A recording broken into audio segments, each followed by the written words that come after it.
This is why civilization delayed in Africa. Long before the histories of men were written, and before the great civilizations of earth rose and fell, there stood a sacred coastal city, Dalmatia, a divine experiment nestled where the land met the sea.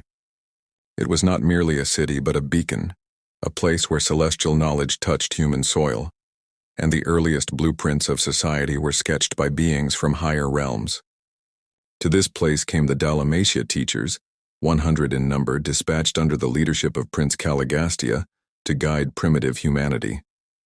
For 300,000 years, these celestial emissaries walked among men, teaching agriculture, language, social organization, family order, and reverence for higher ideals. Their teachings were not spread equally.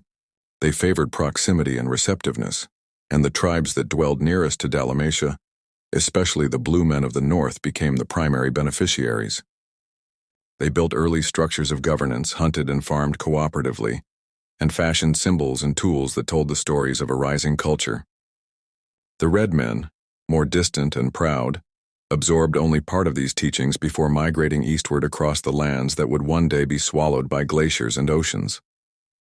But far to the south, across great forests and rivers, the Black Men wandered in lands teeming with life but isolated from the touch of the teachers. The Dalmatia teachers sent emissaries to reach them, but only a few. The paths were hard, the terrain thick and wild, and when they arrived they found people rich in rhythm, deep in earth wisdom, but wary of distant gods and foreign ways. Misunderstood, the teachers withdrew. And so the black tribes received only echoes of the great teachings, fragments passed by word of mouth through generations, worn smooth like river stones.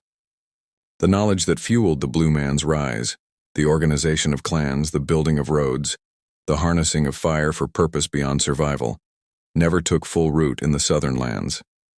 The tribes of Africa, unshaped by that early infusion of social evolution, walked a different path, a path closer to nature, rich in spirit, but without the scaffolding of early cities. As the ages turned, calamity struck. Caligastia fell in the great betrayal, Dalmatia sank beneath the waves, and the age of teacher-led enlightenment crumbled into confusion. The Blue Man, already kindled, continued to climb.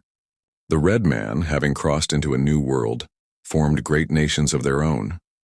But Africa, cradle of so much potential, remained outside the main arc of the unfolding human drama. It was not for lack of intelligence or creativity. It was because the channel of divine instruction had passed them by, and by the time humanity reoriented, Africa was a land of great hearts but fractured histories.